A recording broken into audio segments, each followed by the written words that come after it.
Estamos comenzando. Bueno, muy Entonces, bien. entonces, eh, entonces tenemos, en primer lugar, esta sesión se está grabando. Entonces, las personas que no estén de acuerdo con que no consientan pues, la grabación, lo expresarán eh, dejando la sala. Eh, el, Vamos a tener como moderador de este panel al profesor Luis Rubén Pérez. Eh, el profesor Luis Rubén Pérez es un profesional magíster, doctor y postdoctor en historia, hace parte del equipo docente del Departamento de Estudios Sociohumanísticos de la UNAP, está reconocido como investigador senior por MinCiencias y en la actualidad desarrolla un proyecto de investigación en emprendimiento rural como parte de la red Reúne de ASCOM, proyecto a partir del cual se exploran algunas de las dimensiones del objetivo de desarrollo sostenible que, que se desarrolla en este panel, como es el fin de la pobreza. Entonces, a partir de ahora, eh, los dejo en manos del profesor Luis Rubén Pérez, en quien nos hará una introducción al ODS y luego pues daremos paso a las participaciones. Tiene la palabra, Bueno, profesor. muchas gracias, doctor José Daniel. Muy buenas tardes para todos. Efectivamente, entonces estamos grabando esta presentación. Entonces, el panel lo vamos a dividir en tres grandes momentos. En un primer momento, pues vamos a presentar los grandes problemas y las grandes apuestas de la Organización de las Naciones Unidas y de las demás organizaciones internacionales que están tras la consolidación de los objetivos de desarrollo sostenible. En un segundo momento, queremos invitar a los docentes, investigadores y personal de la Universidad Autónoma de Bucaramanga que viene desarrollando proyectos de investigación asociados con este objetivo. Son pocos los proyectos, entonces ojalá podamos contar con todos los representantes de los mismos, ya sean por el investigador principal o por el coinvestigador o los coinvestigadores que puedan estar presentes hoy. Y luego, pues queremos abrir el espacio para un diálogo entre los investigadores y de considerarlo las personas del público que nos están hoy acompañando para reflexionar y para indagar un poco más sobre tanto los proyectos como el alcance que los mismos tienen. Bien, hablar del fin de la pobreza, pues es una de las grandes metas o de una de las grandes tareas de la modernidad, de la contemporaneidad. Y en ese sentido, el objetivo de desarrollo sostenible es muy interesante eh, que sea el primero, el fin de la pobreza, porque aparecer desde una perspectiva sistémica, la pobreza es el punto de partida de los demás problemas, es decir, de la falta de salud, de la falta de educación, de la falta de igualdad, de la falta de manejo sostenible de los recursos naturales y por ende todos los problemas que desencadena la pobreza, la necesidad de unas comunidades de tener los recursos que otras poseen, pues desencadenan en uno de los objetivos finales de los objetivos de desarrollo sostenible como es la falta de paz, es decir, la búsqueda de la solución de los problemas a través de la guerra, que en el pasado lo hemos tenido y hemos justificado, ¿cierto? Más allá de los problemas políticos, y miramos, por ejemplo, las dos últimas guerras mundiales, más allá de la discusión de una postura o de una posición política o ideológica, lo que realmente estaba en juego era el control y el dominio de los grandes recursos económicos con los cuales las naciones industriales podrían tener el control, y entonces encontramos las luchas no solamente por el control colonial en la Primera Guerra Mundial, sino encontramos una lucha férrea, directa por el control de la producción petrolera durante la Segunda Guerra Mundial. ¿Y eso quién lo hace? Pues los pueblos que no tienen los recursos, los pueblos que quieren expandirse y no tienen las oportunidades, pero también hoy en día encontramos otro tipo de conflictos, como es, por ejemplo, la migración de los pueblos que van de una nación pobre, devastada muchas veces no solo por la guerra, sino también por las hambrunas, por el cambio climático que va acrecentando los desiertos y obliga a estas personas a migrar, a moverse a otras naciones y traen consigo no solo sus conflictos, sino que también traen la necesidad de buscar solución a todos esos factores que la pobreza genera. Entonces, en ese sentido, el factor de desarrollo sostenible 1, pues tiene como punto de partida de todos los grandes problemas mucho que decir y al mismo tiempo muchos retos que afrontar. Yo quisiera empezar mi reflexión o mi punto de, digamos, de análisis de este panel con una frase de la sociología contemporánea. Al fin y al cabo, pues yo hago parte de las ciencias sociales y es un análisis que hace Anthony Giddens, que es uno de los sociólogos de la tercera vía, es decir, ni marxistas ni tampoco capitalistas, sino pensar un punto intermedio para la solución de nuestros problemas. Y en una de sus obras, que ya va a cumplir ya casi 30 años, él mencionaba, entre muchas maneras de entender los problemas de la contemporaneidad, el tema de la pobreza de la siguiente manera. Cito entre comillas: ¿cuáles son las fuerzas más importantes que promueven la democracia y el desarrollo económico en los países pobres? Precisamente la igualdad y la educación de la mujer. Y esto lo está diciendo en las décadas, a finales de la década de los 90 del siglo anterior. ¿Y qué debe cambiar para que todo esto sea posible? Sobre todo la familia tradicional. Y vea qué coincidencia que esta frase de Giddens tenga que ver mucho con la imagen con la cual el que dio el diseño visual a los objetivos de desarrollo sostenible incorpora la familia como el elemento con el cual se caracteriza la pobreza. Pudiéramos haber puesto, no sé, personas en condiciones o graficar de tal manera al pobre, ¿cierto? Como la necesidad, como la falta, como el abandono, pero tal vez existe también un problema en el trasfondo, que es que la pobreza muchas veces puede ser cultural. La pobreza puede ser muchas veces la tradición, la continuidad de prácticas, de maneras de ser, de maneras de ver el mundo. Y una de ellas, por ejemplo, y lo he vivido recientemente, es la condición de mujer. Implica que la mujer va en segundo o tercero o en un lugar inferior cuando se trata de escoger quién debe estudiar en una familia. Por ejemplo, a la hora de darle a los niños del campo, a los niños pobres que no tienen recursos de conectividad, la oportunidad de que haga la primera en las casas, en muchas familias, particularmente donde la tradición sigue imperando, el primero que debe utilizar el celular para enviar la tarea o asistir a clases es el niño varón, y particularmente el niño que ocupa el mayorazgo, es decir, el niño que nació primero. Y luego, tal vez, si queda por la oportunidad, si hay el tiempo, entonces las niñas. Y es un problema que no es solamente de América Latina, en África, en Asia, es un problema recurrente y hay movimientos en los cuales esta búsqueda de equidad para la mujer, particularmente para la educación de la mujer, pues ha sido representado por grandes movimientos e incluso por grandes personajes que han estado a punto de dar la vida, como es el caso de esta chica el Asia Meridional, ¿cierto? Malala, particularmente pues del conflicto que se da en Pakistán y todo lo que ella ha representado, no solamente para la cultura musulmana, sino también para las demás mujeres del mundo, como esa capacidad de abogar porque la mujer puede tener oportunidades.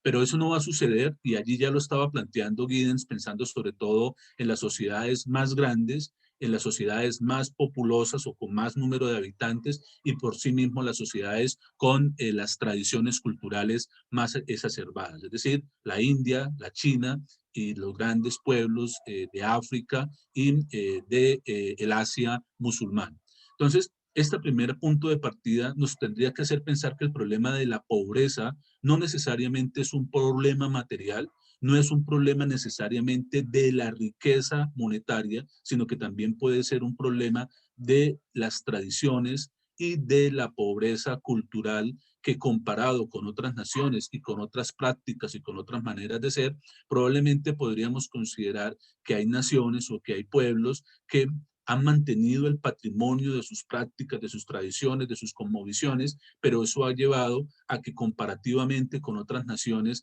pues el nivel de desarrollo y particularmente los cambios y las transformaciones vayan muy lentas, o por el contrario, podamos verlas en niveles de subdesarrollo y de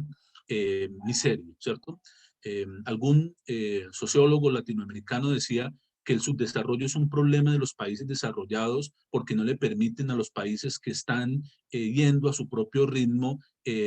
pensarse y desarrollar sus propias soluciones. Y probablemente se pueda hacer una manera, digamos, taxativa de alguna forma de excluir y también de sesgar quién es desarrollado y quién es subdesarrollado, pero de alguna manera también es importante entender que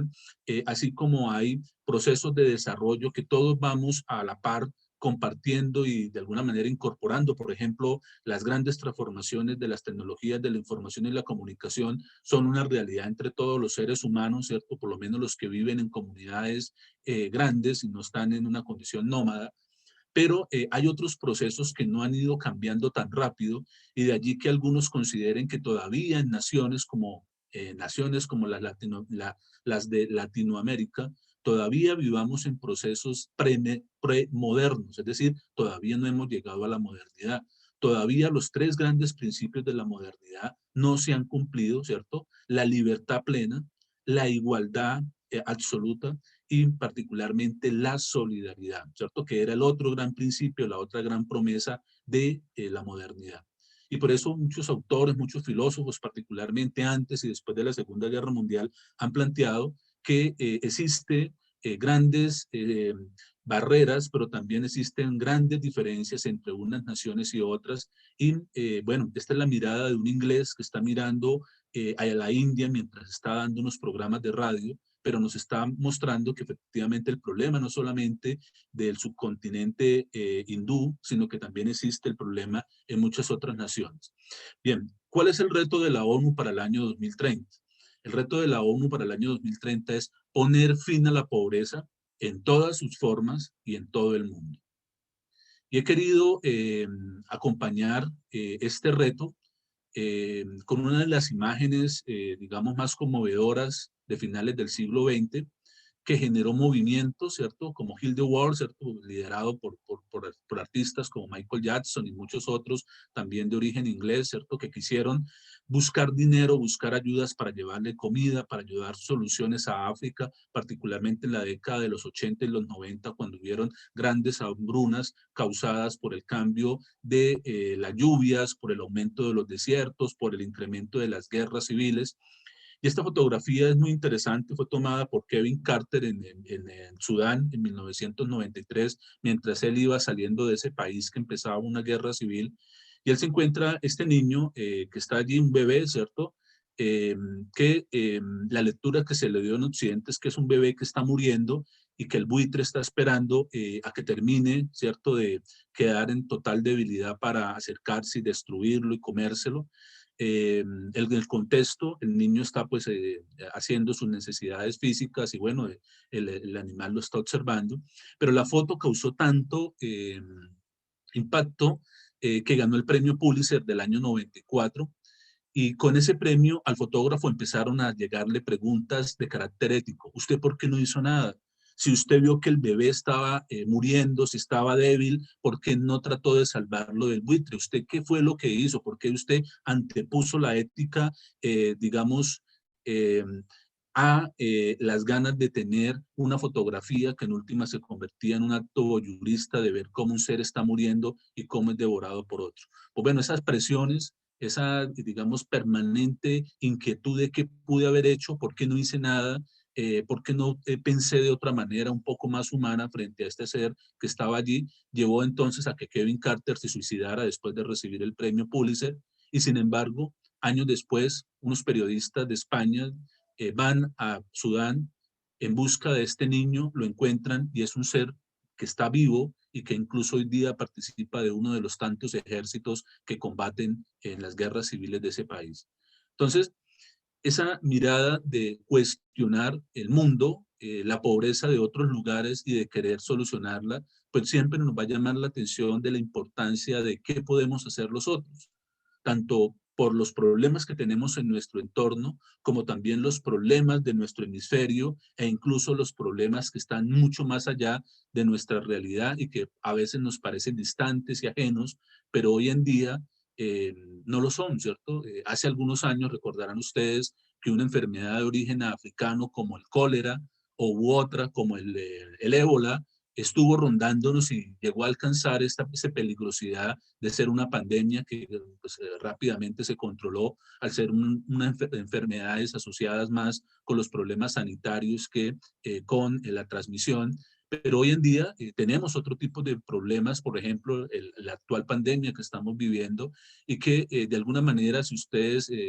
indagan los orígenes de estas pandemias o esta enfermedad que nos azota en este momento, está directamente asociada con las prácticas, con las formas culturales de comer, de vivir, de coexistir con los animales del entorno. Y eso nos lleva entonces a pensar que existen diferentes maneras de entender la pobreza y particularmente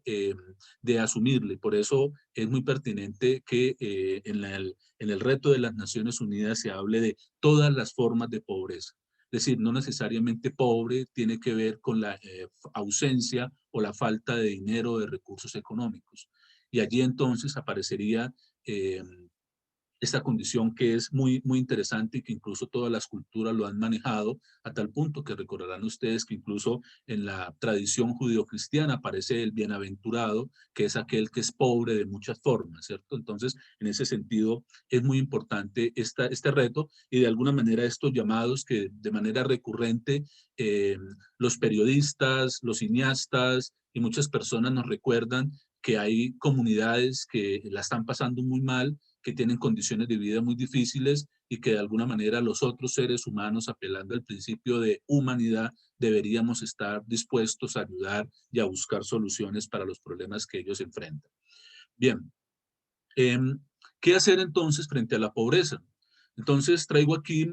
una cita algo larga, pero que quiero llamar la atención sobre lo que pasa cuando la pobreza es vista simplemente como un problema eh, de ricos y pobres y no se miran las consecuencias que están, digamos, articuladas a la misma. Sigo, digamos, tomando a Giddens y entonces él dice lo siguiente, y abro comillas, la mayoría de las empresas multinacionales gigantes están instaladas en Estados Unidos y las que no vienen de los países ricos, no de las zonas más pobres del mundo.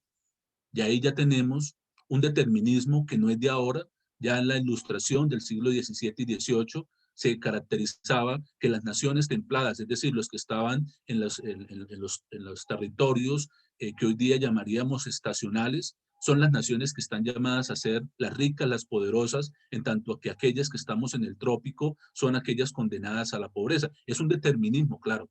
pero es un determinismo que estuvo asociado en el siglo XVIII y XIX a las condiciones climáticas, a las condiciones culturales, a las mezclas raciales, pero de alguna manera Biden nos está recordando que incluso hoy tecnológicamente las naciones pobres, las naciones tropicales, no tienen esa capacidad de desarrollos tecnológicos que, entre comillas, tienen los países ricos. Y plantea el autor, una visión pesimista de la globalización la tendría mayormente por un asunto del norte industrial en el que las sociedades en desarrollo del sur tienen poco o ningún peso. Y allí empieza esta discusión también de la pobreza en el acceso a los grandes desarrollos, a las grandes transformaciones y a las capacidades de las naciones de llegar a acceder y tener el control en la producción de bienes y servicios que otras tienen. A tal punto, pues que el mejor ejemplo de la pobreza es que los países más pobres o los países que no tienen la capacidad de negociar o de comprar vacunas serán los últimos que se vacunen y seguramente por donaciones o regalos de países ricos o de grandes multinacionales, pero no están en este momento en la lucha mercantil que hay de comprar vacunas y vacunar rápidamente a sus ciudadanos. Eso solamente lo pueden hacer las naciones que tienen dinero y ustedes han visto en los últimos días las cifras de quiénes son los que se están vacunando y a qué ritmo y también lo que han pagado para poder tener acceso a ese bienestar colectivo que muchas naciones no pueden tener. Entonces, en ese sentido, estas palabras de Giddens, que son de hace más de 20 años, pues siguen estando allí. Y esta visión pesimista de Giddens la traduce de la siguiente manera. La vería, hablando de la visión, destrozando culturas locales, ampliando las desigualdades mundiales y empeorando la suerte de los marginados. ¿Qué ha cambiado en 20 años? Pues bueno, este es un diagnóstico que él hace, ¿cierto? Hablando de los problemas de Occidente, particularmente hablando del papel de los estados frente a las multinacionales, pero allí estamos, ¿cierto? ¿Cuál es el papel de las culturas locales frente a todas estas prácticas innovadoras y de alguna manera globalizadoras? Las desigualdades que hay, no solamente de ricos y pobres, sino de muchas otras formas de desigualdad y particularmente las nuevas formas de marginalidad y de esclavitud. Porque recuerden ustedes que en nuestro principio legal, aparentemente, por ejemplo, en Colombia en el año 1851 declaramos el fin y la abolición de la esclavitud, pero de igual manera las condiciones de pobreza y de miseria de muchas personas han generado otras nuevas formas de esclavitud que no necesariamente son reconocidas como la compra y posesión de un ser humano por otro, sino de alguna manera tenemos nuevas maneras de esclavizarnos y de alguna manera de convertirnos en dependientes de otros. Y esa marginalidad, esa miseria, como diría Víctor Hugo, hace que entonces sean personas o comunidades que sus posibilidades de cambio sean limitadas o nulas. Y continúa diciendo el autor, la globalización, razonan algunos, crea un mundo de ganadores y perdedores. Unos pocos en el camino rápido hacia la prosperidad, por ejemplo Colombia, ¿cierto? Que entró en la ODEC y de alguna manera pues ya dejamos de ser países en vía de desarrollo y entonces estamos ya en otra categoría o queremos estar en otra categoría de estas tipologías de desarrollo, pero sin embargo la mayoría de estos países pobres están condenados a una vida de miseria y desesperación. Y este panorama, ¿cierto? Que parecería que es el panorama de hoy, es el panorama de hace 20 años, seguramente es el panorama de hace 50 años. Y el llamado de atención entonces, sin entrar a repetir lo que está escrito en los documentos de la ONU y los documentos que a nivel de Colombia se hacen sobre el fin de la pobreza, pues nos llama la atención de que tenemos grandes problemas por resolver, tenemos promesas incumplidas, ¿cierto? La igualdad, no solamente la igualdad ante la ley, que fue lo que finalmente terminamos haciendo en todas las constituciones, es decir, todos los ciudadanos son iguales ante la ley, pero renunciamos a otro tipo de igualdades, ¿cierto? Las igualdades raciales, las igualdades económicas, las igualdades laborales, y en ese sentido hemos sufrido 200 o 300 años de luchas, revoluciones, movimientos de todo tipo para tratar de que se logre alcanzar algo de esa igualdad incumplida. Y sin embargo, pues vivimos todavía esperando que se cumplan muchas de esas promesas o esos ideales que nuestros países liberales y democráticos pues justifican, y que en el caso de Colombia, este año que cumple 200 años de existencia como república, es decir, de tener una organización y tener una estructura consolidada y regida por una constitución, pues sería también la invitación a pensar, ¿cierto? Después de 200 años que hemos cambiado en nuestras prácticas provinciales, en nuestras prácticas centralistas y particularmente en algo que es muy interesante en la Constitución de Colombia. Hay un artículo que dice que en adelante ninguna familia o nación volverá a controlar nuestros territorios. Y esa sería otra pregunta también, ¿cierto? ¿Quién controla el territorio? ¿Quién decide? Y finalmente, ¿quiénes son los que permiten que hayan transformaciones o que hayan modificaciones al statu quo y a las prácticas tradicionales que existen? Esa es una promesa que también allí en la Constitución del año 1821 se hizo y seguramente pues tenemos allí un pendiente. Bueno, para ir terminando mi presentación y mi introducción al panel, yo quiero contarles pues que en medio de todas estas situaciones, digamos, de reflexión y de cuestionamiento, pues existen acciones que, por ejemplo, desde el caso de la investigación que nosotros estamos haciendo con ASCUN, particularmente un proyecto de la red universitaria de emprendimiento que lidera la Universidad Católica de Manizales, estamos analizando cuál es el papel de las universidades en el desarrollo del emprendimiento rural, qué tanto el emprendimiento rural que es promovido, los proyectos que nacen como parte de los trabajos de grado o la ideación que es acompañada por las universidades está contribuyendo a la transformación de los diferentes eh,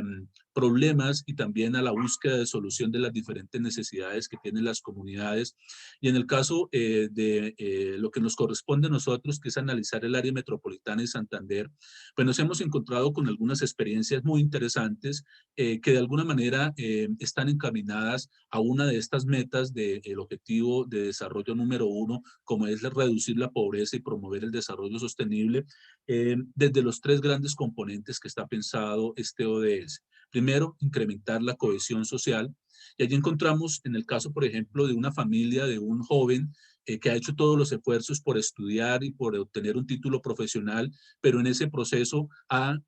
llamado la atención de otros pequeños propietarios de fincas en la vereda de la Judía de Florida Blanca y ha creado una propia marca de café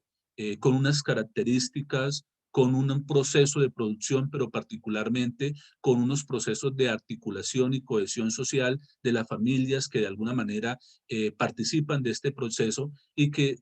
se van abriendo paso y que de alguna manera van mostrando que es posible contribuir de manera comunitaria, de manera colaborativa a la solución de las necesidades utilizando fuentes de producción que son comunes, por ejemplo, en el sector rural, como son estos cafés artesanales o estos cafés familiares que sin grandes procesos industriales y sin grandes inversiones, pues están generando unas variedades de café que de alguna manera ha llevado a que veredas o comunidades pues creen sus propias marcas y ese es el caso de Café Santa Cecilia en Florida Blanca. Otro ejemplo que es el que aparece aquí en la fotografía es mujeres profesionales que estudian carreras administrativas o de gestión de creación de empresas y que de alguna manera su proyecto de vida está en retomar las empresas familiares o de rescatar emprendimientos familiares y repotenciarlos con el conocimiento adquirido, pero con el liderazgo de estas mujeres, en donde ya no solamente es el papá el que lidera los procesos económicos en las familias, sino que hay este cambio generacional donde son las mujeres de la familia que son reconocidos por los demás miembros de la misma, la mamá, los primos, los tíos, como las lideresas de los cambios y las transformaciones, y una fuente de desarrollo que se está dando bastante clara y sobre todo de manera creciente, por ejemplo, en la provincia comunera y en la provincia de Vélez y la provincia también de Guanentá, es la producción apícola, ¿cierto? Tanto la producción de miel como de otros derivados de las abejas, no solamente para la conservación de las abejas como el recurso central o como uno de los recursos fundamentales de la polinización y de alguna manera del equilibrio ecológico, sino que también como una fuente de desarrollo económico que estas mujeres están liderando. Y allí es muy interesante la propuesta de estas mujeres de la familia Mejía en Oiva, donde no solamente transformaron una actividad ocasional de la familia en una empresa familiar que hoy en día ya es una cooperativa a la cual han integrado otros miembros de las familias y que de alguna manera ante las vicisitudes de los cambios productivos de los grandes o de los monocultivos tradicionales de la región, pues han generado nuevos negocios y otros tipos de productos que se están abriendo mercado y que particularmente están pensados para satisfacer otro tipo de clientes y sobre todo otro tipo de consumidores. Y por último, también en este ejercicio de, digamos, indagar por emprendedores egresados de universidades, nos encontramos con el caso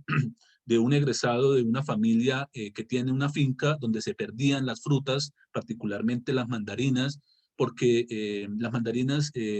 digamos, tienen la particularidad de que es un fruto muy delicado, tiende a dañarse muy rápido, a descomponerse, y este joven se dio a la tarea de involucrar a todos los integrantes de su familia y de los del entorno familiar, no solamente a producir unas mandarinas que fueran controladas, que pudieran ser reguladas en las cosechas, sino también involucrar al señor que tiene el camión en la vereda para que sea el que hace el transporte logístico, para que los familiares que están en otras ciudades sean los comercializadores en los centros de abasto y ha generado una red de producción muy interesante en la cual un producto que muchas veces es desechado o vale más el transporte hasta la plaza de mercado que lo que vale cada bulto o cada canasta del producto, convertirlo en un producto en el cual tiene una tendencia a crecer y sobre todo a articular. Entonces, en ese sentido, nos hemos encontrado desde una pregunta que teníamos, unas experiencias muy interesantes de cómo el trabajo colectivo, las organizaciones internas, sin esperar que llegue el Estado, sin esperar que lleguen los grandes salvadores financieros a preguntarles qué tienen,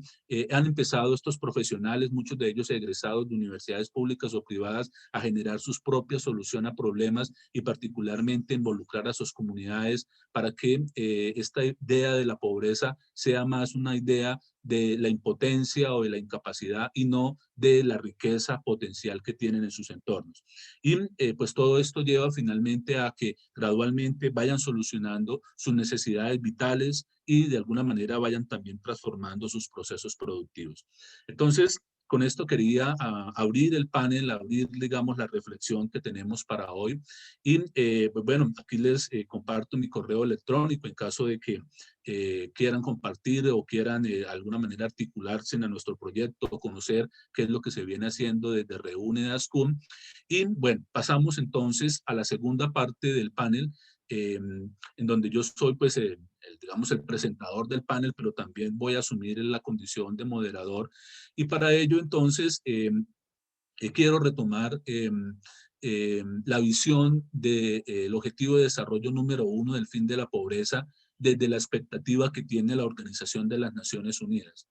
Y esa expectativa, la ONU la ha, digamos, dividido de acuerdo a cada sector o a cada agremiación que puede hacer algo por solucionar los problemas. Y para abrir el panel, para presentarles a ustedes las personas que están participando con sus proyectos en este reto y particularmente en este objetivo de desarrollo, entonces quiero leerles cómo la ONU asume que comunidades académicas o comunidades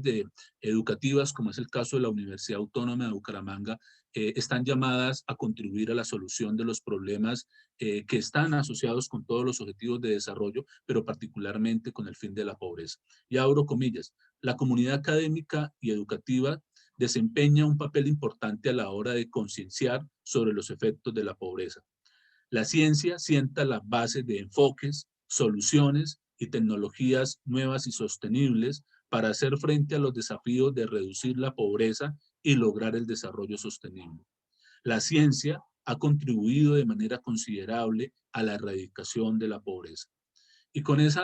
llamado de la importancia del papel, de los retos que de las comunidades científicas y académicas tenemos de cómo contribuir con nuestros estudiantes en la búsqueda de soluciones, en la propuesta de alternativas y particularmente que lo que hacemos estén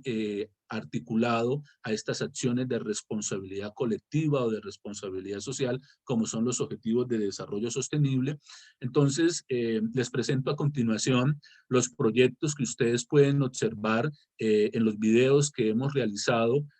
para participar del evento, de este encuentro que estaremos hoy, mañana y pasado llevando a cabo. Entonces tenemos 3 proyectos que a diferencia del que ya pues les he mencionado, queremos escuchar, queremos reconocer en cuanto a sus avances, los retos que ellos han asumido y de igual manera los retos también implican asumir las dificultades, los limitantes que se nos presentan y luego de ello pues entonces poder abrir el espacio para dialogar entre los diferentes investigadores que hacen parte de este panel y de ser posible también entonces las personas que nos están acompañando en el día de hoy. Entonces les agradezco mucho, voy a dejar de compartir para poderlos visualizar y entonces yo le pediría si están los investigadores principales o los representantes de cada uno de estos proyectos, tanto el proyecto de la doctora María Eugenia Bonilla, de la doctora Andrea Catalina Martínez y del doctor César Darío Guerrero, para que entonces, si les parece en el mismo orden, darles la palabra, abrir el espacio para que ustedes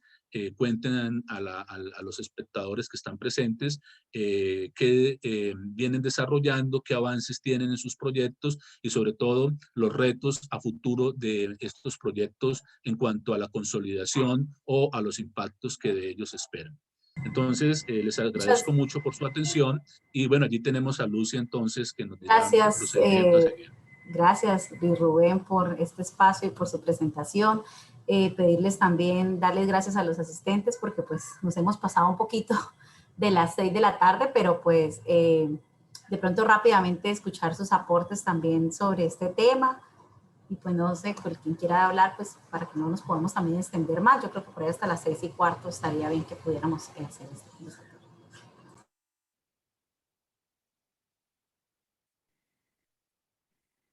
Bueno, pues muy buenas tardes para todos y para todas. Lamentablemente no puedo en este momento activar la cámara, pero sí quería aprovechar la oportunidad para contar sobre el proyecto de caracterización de la población migrante que se ha venido adelantando desde el Instituto de Estudios Políticos desde el año 2017 y que sí tiene un compromiso, una apuesta transversal para atender diversos objetivos de desarrollo sostenible, pero particularmente en este que nos convoca en este panel de lucha contra la pobreza, creo que vale la pena señalar la importancia de generar insumos que le permitan a la administración pública, a las organizaciones de la sociedad civil y a los organismos internacionales que diseñan planes, programas y estrategias, contar con una línea base de caracterización de la población para la cual generan estos programas o estas apuestas. Y en ese sentido, esta caracterización ha buscado identificar las características de los migrantes, los refugiados y los retornados en 11 grandes dimensiones de análisis. Aspectos sociodemográficos, cuáles eran las condiciones en las que se encontraban en el país de origen, cómo fue todo el proceso migratorio, cuál ha sido el proceso de integración sociocultural y económica en el territorio de acogida,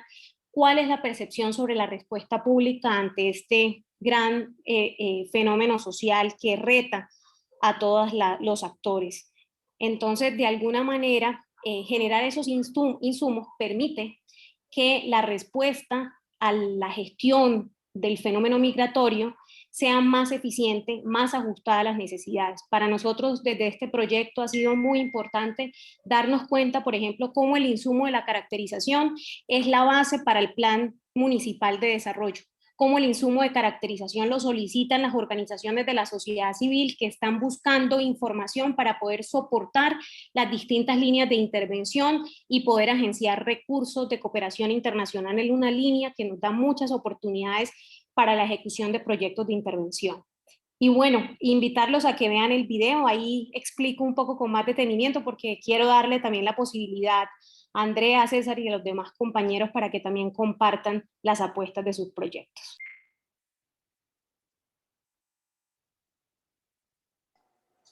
Bueno, creo que sigo yo. Sí, adelante, Andrea, yo la veo que está ya lista. Listo, bueno, muchas gracias, buenas noches. El proyecto que estoy liderando pues tiene que ver con fortalecer o favorecer un ambiente donde el desarrollo comunitario endógeno se pueda elaborar y construir, y por eso hablamos de ecosistemas de innovación social. Específicamente, pues como esto es un proyecto de UNAP transformativa y estamos como en alianza con otros proyectos y facultades, pues lo que pretende mi proyecto es crear esas condiciones que favorezcan el desarrollo o el desarrollo local y el desarrollo de soluciones co-construidas con las comunidades. Nosotros no pretendemos llevar soluciones elaboradas, pero sí queremos construir una red de apoyo y de sustento a las comunidades para que ellas sean mismas o que sean ellas mismas las que sean protagonistas de su propio desarrollo. Y por supuesto, eso le apuntamos, nuestro foco es principalmente a desarrollar respuestas que brinden soluciones al tema de la pobreza y el subdesarrollo, porque trabajamos con una visión donde las comunidades las consideramos base de la pirámide, no las consideramos vulnerables, sino que faltan oportunidades, y por eso el ecosistema lo que pretende es como llenar esos vacíos donde las oportunidades aparezcan y donde la innovación y la creatividad para desarrollar soluciones y proponer soluciones con la comunidad florezca. Entonces, ¿qué retos que hemos logrado? Pues hemos logrado que un ambiente, digamos, donde nuevos actores se han unido a nuestras actividades, donde ya hay una credibilidad frente a lo que hemos venido desarrollando como investigadores principalmente en la ciudad de La Nuevo Girón. También hay miradas externas que nos dicen ustedes que están desarrollando, cómo le están desarrollando, porque hay otras iniciativas fuera de esta que tenemos en otras universidades y en otras ciudades donde han querido hacer lo mismo, pero no han logrado, digamos, el mismo estadio de desarrollo que hemos logrado aquí. Entonces, digamos que hemos logrado eso, pero un reto muy, muy grande es, esto no lo podemos hacer solo la sociedad civil, las comunidades y la academia, sino que ahí el incorporar al Estado y al gobierno y en general que los planes de desarrollo apunten con política pública para fortalecer con recursos monetarios este tipo de iniciativas, pues es algo que al mediano o largo plazo se tiene que trabajar y lo que queremos es como empezar esa discusión, porque aquí sin política pública, sin un gobierno que fortalezca estas iniciativas, pues simplemente pues no tendremos los impactos y de pronto las transformaciones que queremos lograr en el futuro. Gracias. Gracias. Muchas gracias, doctora Andrea. Entonces, gracias, adelante, Rubén. César. Sí, rápidamente yo quiero conectar dos proyectos, que es el proyecto que tenemos en curso ahora y un proyecto que nos aprobaron de regalías. Y los dos proyectos tienen un elemento común y de nuevo, como he dicho, estas reuniones son para encontrar puntos de unión. Luis Rubén hablaba del emprendimiento rural, que de hecho él se ha vinculado también a uno de los proyectos que es el proyecto Agriot. Y aquí el tema es precisamente, hablamos también en el ODS de justicia, de paz y justicia, cómo era de importante el tema de equidad. Y yo creo que la equidad, como se mencionaba en ese panel también, es cómo hacer llegar tecnología, apoyar emprendimientos en áreas rurales que a veces son olvidadas dentro de todos estos esquemas de apoyo a la innovación que realiza el Estado. Entonces, estos proyectos están orientados a eso, a pensar en el pequeño agricultor, el agricultor de entre 2 y 5 hectáreas, que por diferentes razones, incluidas, bueno, muchas razones, impiden que logre acceder a tecnologías de bajo costo que incrementen su productividad. Y eso los empobrece aún más, porque tiene que entrar a competir con mercados mundiales que sí tienen esas tecnologías, que sí generan una producción de bajo costo y que genera una desventaja muy grande. Entonces, estos proyectos, con el proyecto Agriot y con el proyecto Reactívate, que busca promover iniciativas que apoyen emprendimientos, que apoyen proyectos que estén orientados a la seguridad alimentaria. Yo creo que ahí, como mencioné y he mencionado en todos los espacios, si miramos cada uno de nuestros proyectos, con toda seguridad vamos a encontrar un pedacito que le pega a unos ODS y en el caso de los proyectos que están a mi cargo y acabo de mencionar, a este ODS también impacta. Gracias. Perdón. Sí, y yo quiero retomar las palabras del doctor César para llamar la atención sobre una dinámica que nos hemos encontrado y que tiene que ver con, yo creo que conecta con las dos anteriores, es decir, tanto la caracterización de la población migrante para generar nuevas oportunidades, como también el empoderamiento comunitario del que hablaba la doctora Andrea Catalina, y que tiene que ver, doctor César, con el papel de los egresados. Es decir, qué está pasando con los proyectos que nacen en las universidades, con los proyectos tanto de emprendimiento como de transformación que empiezan los estudiantes, que los presentan como trabajos de grado, pero el reto de las universidades es saber qué está pasando con esos proyectos. ¿Se consolidaron? ¿Existe la necesidad de acompañarlos? ¿Cuál es el impacto que está teniendo en las comunidades? En el informe YEN del año anterior apareció una nueva categoría que antes no se había tenido en cuenta o no se había trabajado a profundidad, que es el de emprendedor potencial. Y en ese emprendedor potencial están incluidos los estudiantes egresados de pregrado, de posgrado. Y es una categoría bastante, digamos, excluyente en términos de que simplemente se asume de que están ahí, de que potencialmente podrían ser emprendedores, pero no se les reconoce que muchos de esos estudiantes que pasan, por ejemplo, por las facultades de ingenierías o por las facultades de administración, vienen desarrollando proyectos que muchos de ellos por olvido, por falta de seguimiento y de sistematicidad de las universidades, no se logra reconocer si esos proyectos se consolidaron, si esos proyectos se han constituido en referente de las comunidades y si finalmente son base del desarrollo comunitario. Entonces, también sería muy importante tener en cuenta como parte de los retos que genera este tipo de encuentros, pensar desde las oficinas de egresados qué estamos haciendo y particularmente desde las facultades y desde los programas qué estamos haciendo para reconocer ese potencial de los estudiantes que quieren hacer transformaciones, que quieren proponer proyectos de mejora, pero muchas veces se quedan solos o terminan asumiendo que el trabajo de grado, el informe final se queda con la sustentación y no tienen continuidad. Y ese es un reto que creo que también las universidades estamos llamados a simplemente preguntarle al estudiante meses o años después qué pasó con su proyecto, cómo la universidad lo puede apoyar, cómo lo puedo articular a mis proyectos o a mis actividades y darle de alguna manera fuerza y digamos impulso a ese liderazgo que los estudiantes tienen en sus comunidades. Entonces, doctor César, creo que, por ejemplo, escuchando a los estudiantes de Agriot, que son los estudiantes que están haciendo unos proyectos muy interesantes, que tienen unas posibilidades a futuro, pues a mí siempre que los he escuchado y que he participado, sobre todo en los conversatorios que hicieron con el SENA, siempre me ha quedado esa pregunta, ¿no? Después de que ellos terminen con el proyecto de grado, ¿qué va a pasar? Es decir, ¿la universidad va a mantener la sostenibilidad, la continuidad o simplemente se nos van a quedar como proyectos? Y es muy importante pues que también pensemos a mediano y largo plazo qué va a pasar con ellos, porque de alguna manera no estaríamos solamente asegurando la continuidad laboral o profesional, sino que también todos los impactos que traerían a sus comunidades. Y ese es un llamado que me parece que también este ODS nos deja en el día de hoy. Gracias, Luis Rubén. Yo voy a cerrar, Lucy, tranquila, voy a cerrar, pero voy a cerrar con esta cuña y este comentario construyendo sobre lo que acaba de decir Luis Rubén. La cuña es que, como ustedes saben, mañana va a ser el lanzamiento de la convocatoria y uno de los elementos que quiere promover la convocatoria es precisamente articular todos esos esfuerzos donde participan egresados, estudiantes de pregrado,